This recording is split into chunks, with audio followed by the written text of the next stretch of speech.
Bonjour à tous et bienvenue dans cette nouvelle Vendée en direct. Une émission consacrée aujourd'hui à Port-Olona. Je me trouve pour cela en présence de son nouveau directeur, Alexis Léon Bottarelli. Bonjour. Bonjour. Merci de nous accueillir ici avec ce beau soleil en plus. Alors nous allons donc parler de Port-Olona. On le dit, un port en pleine mutation. Beaucoup de projets sont prévus. Nous y reviendrons plus tard. Tout d'abord, pour cette nouvelle année 2023, qu'est-ce qui change? Alors, ce qui va changer tout simplement, c'est, notre port à sec. Notre port à sec qui est arrivé l'année dernière, mais dont la communication, peut être améliorée et le taux de remplissage également, puisqu'aujourd'hui nous sommes à 42 d'occupation pour un port à sec, qui a 112 places de disponibles. C'est-à-dire qu'il faut le temps que ça rentre dans les mœurs, que le bateau n'est pas forcément à flot. Exactement. Mettre son bateau au port à sec, présente plusieurs avantages. Tout simplement déjà, comme on a des places disponibles, ça permet d'éviter d'attendre trop longtemps, une place sur liste d'attente pour concrétiser un projet nautique. Donc le port à sec accueille des unités qui vont à peu près de 4 à 8 mètres de long, avec des spécificités particulières. Bon, ce ne sont pas des voiliers, ce sont des vedettes moteurs. C'est un avantage, donc comme je l'ai dit, au niveau de l'attente sur la liste d'attente, puisque les places sont disponibles immédiatement. Le coût est moindre qu'une place à flot.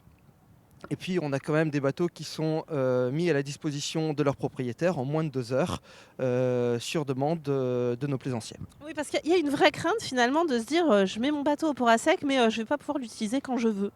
Alors, comme je vous le disais, ce n'est pas le cas.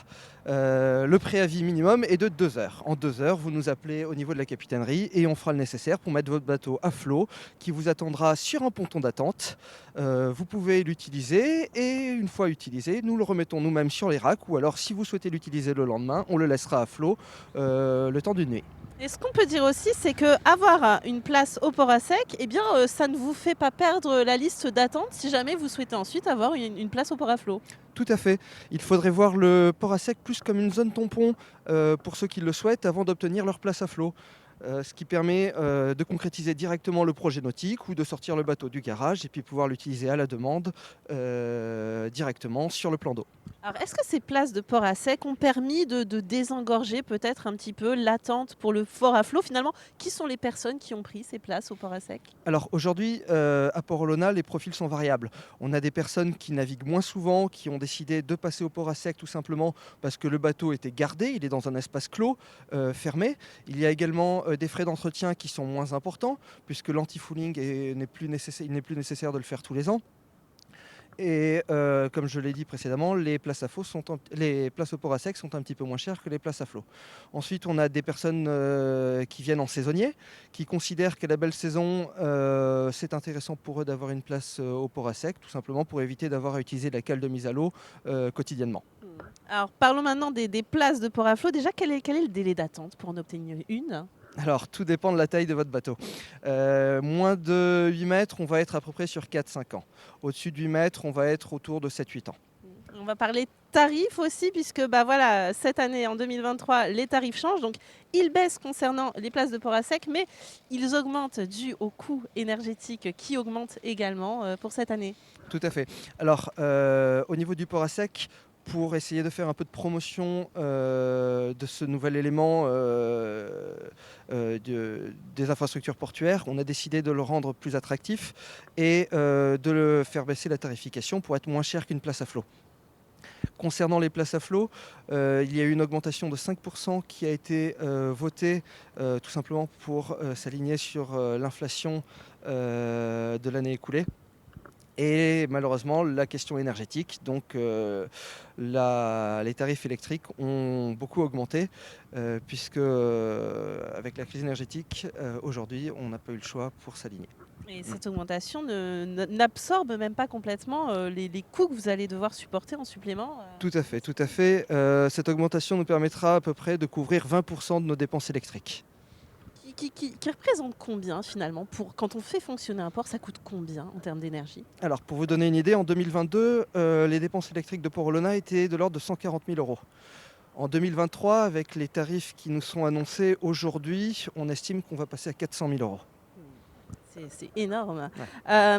Et quel impact ça va avoir? Parce que donc il y a des personnes qui vivent toute l'année finalement sur leur bateau. Ça représente combien de personnes? Est-ce que pour elles, l'impact va être énorme aussi? Alors, comme je l'ai dit, il y a eu une augmentation significative des forfaits annuels de consommation électrique. Donc, ce sont des forfaits qui sont souscrits en début d'année auprès du bureau de port, qui permettent un branchement continu. Donc ça, c'est essentiellement utilisé par les personnes qui sont à demeure sur leur bateau. Heureusement, on n'a pas beaucoup de personnes comme ça qui sont concernées. Après, on a beaucoup de plaisanciers qui souhaitent garder un bateau branché pour différentes raisons. Ça peut être le niveau de charge des batteries, ça peut être des détecteurs de fuite, les pompes de cale, enfin voilà. Quel est le profil? Est-ce qu'on voit des évolutions de profil des utilisateurs de Port Olona finalement? Est-ce que ça évolue ça aussi? Alors sur Port Olona, je ne peux pas encore vous répondre, je suis là que début janvier. En Bretagne en tout cas, puisque j'arrive de Bretagne, oui, aujourd'hui on a une population qui évolue, on a des personnes qui cherchent un nouveau mode de vie, des personnes qui parfois cherchent à vivre seulement sur leur bateau, un peu dans l'optique d'un habitat comme une tiny house en fait un petit peu. Minimaliste? Minimaliste, Mettez exactement. bien votre Oui, micro près de la exactement, bouche. c'était le mot que je cherchais, un habitat minimaliste. Et Alors, ça émerge de plus en plus. On a de plus en plus de personnes qui souhaitent vivre de cette manière. tout à fait. Alors en Bretagne, oui. Ici, je vais découvrir donc les plaisanciers locaux. Mais oui, ça évolue en effet régulièrement. Et alors, est-ce que vous, du coup, ça vous amène à penser de nouveaux équipements, de nouvelles choses pour ces personnes? Ouais. En effet, donc on va travailler sur une digitalisation de nos infrastructures, notamment on parlait de l'énergie. Aujourd'hui, on a des bornes à Port Olona qui sont en fin de vie, des bornes de distribution d'eau et d'électricité.